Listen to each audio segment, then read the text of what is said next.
Hey guys, we are continuing our comprehensive guide to marijuana cases at our Galveston office here. Galveston marijuana investigation and evidence. So, the first thing we want to talk about when we are talking about the original investigation by police is most of the time, if you are arrested for possession of marijuana, it's because it was with you in your car. So, these almost always start with a traffic stop of some kind, whether it's speeding, failure to signal, wide right turn, something like that. The police need what's called reasonable suspicion to pull your vehicle over. And if they observe what they think is a traffic violation, even if it's not actually a traffic violation, if they have a reasonable suspicion or a specific articulable fact that they can communicate as to why they thought some kind of criminal activity was afoot or about to be afoot, then they can pull over the vehicle. Again, the most likely things are speeding. Wide right turn is actually when you're making a turn, from the rightmost lane on a road into, to the right on another road. There's a rule that says you have to pick the lane farthest to the right. You can't make that right hand turn and kind of creep over to the left, even if you need to make a left coming up quickly. You're going to need to wait a little bit. You got to finish turning into that closest right hand lane. And that's true on almost every right turn that you have. There's no such thing as a wide left turn, but there is a wide right turn offense, and that causes a lot of issues for people when the police really want to pull somebody over and they don't really see much in the way of traffic violations. They use their signal, but they made the wide right turn. They went into that middle lane or the left lane as they turned to the right. So then after you've been pulled over for some traffic violation, the officer is going to approach your vehicle. He's going to ask you for your ID card. He's going to make you roll down the window.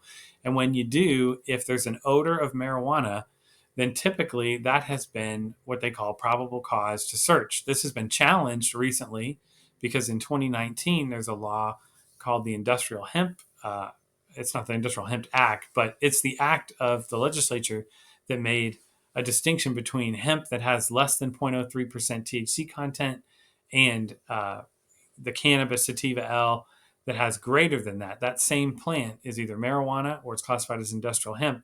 And so the argument has been from defense since that time, since about 2019, how can an officer tell the difference between the odor of marijuana or the odor of industrial hemp unless he has a test for the THC content? Let's take a look at some case law.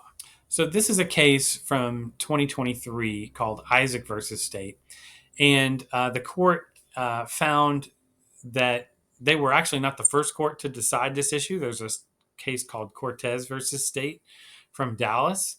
And this is an exact quote from the Isaac case. It says, the Cortez court affirmed the trial court's denial of the appellant's motion to suppress, maintaining the strong odor of marijuana from a small enclosed area like a car gives a peace officer probable cause to make a warrantless search of both the car and its occupants.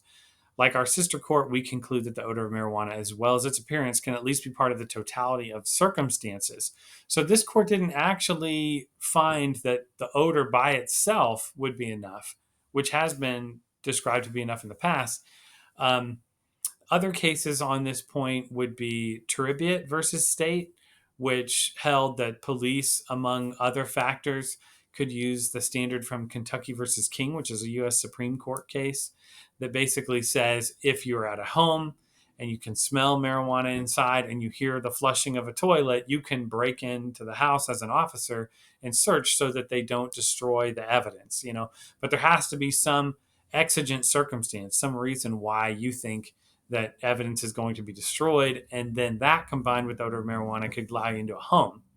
Well, normally you would want a search warrant to get into a home as an officer. So that's an extreme circumstance. But with a car, California versus Acevedo says that you have a probable cause search or an automobile search. It allows the police to search the vehicle and any containers inside the vehicle that could reasonably have marijuana or some other substance in them. If you have PC to search the vehicle, you can search anywhere in the vehicle, even in locked containers. So that is the information on the investigation part.